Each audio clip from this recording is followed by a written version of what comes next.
In my autobiography, Whores, Why and How I Came to Fight the Establishment, I talk about my life story. I want to talk more in some of these podcasts to try to teach people from what I've learned. You can decide whether it's right or not, how to succeed at what you're doing, because I have succeeded in great measure with all of the cases that I brought over the years and the tactics and whatever.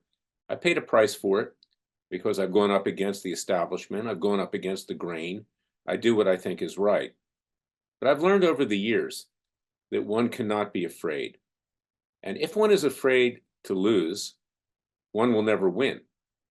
My critics on the left have always said, "Oh, Larry, you've lost so many lawsuits." But I've won so many lawsuits, major lawsuits against the NSA, against Obama's amnesty for 5 million illegal aliens.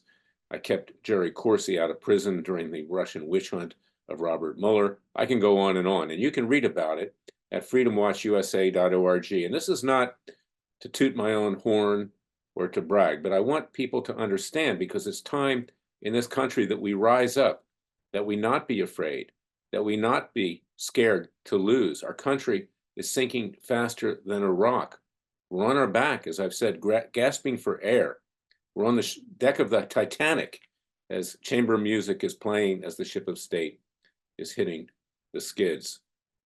But there's another thing that's important to winning, and those people that are out there should spend time thinking about it. Who is the proper partner? Who's the proper companion? Who's the proper girlfriend, wife, husband, or boyfriend to associate yourself with? You can't always do it alone in life. You need support.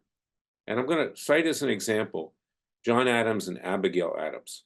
I want you to read the book John Adams by John McCullough, or watch the miniseries on HBO, because no great man or great woman ever succeeded in large part, unless there was someone that supported them, that was with them, that was their partner.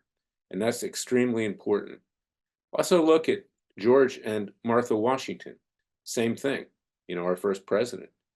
They were there for each other, and that's very, very important. No man can do it alone, and they not only needs the help of a good partner, but he needs the help of God, and that's certainly paramount. Look at Golda Meir, the former prime minister of Israel, and her husband, or Margaret Thatcher, a good example, her husband Dennis, or the Virgin Queen, Queen Victoria, who never married, but in effect had a very close relationship with the prime minister, Benjamin Disraeli. We don't know how far that relationship went, but I suspect it went pretty far.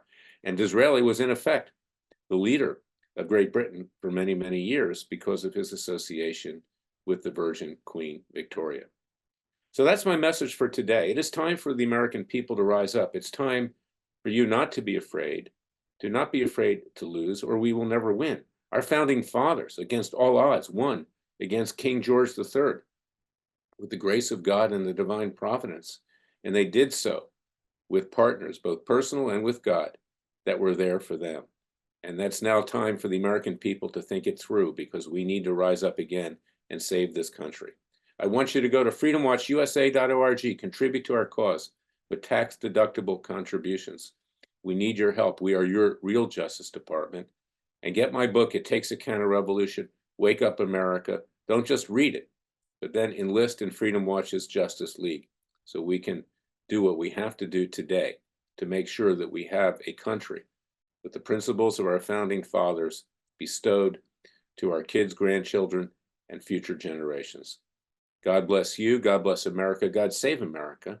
I'll be back tomorrow with another special podcast. Until then, remember, the Father and Son will only help us if we help ourselves.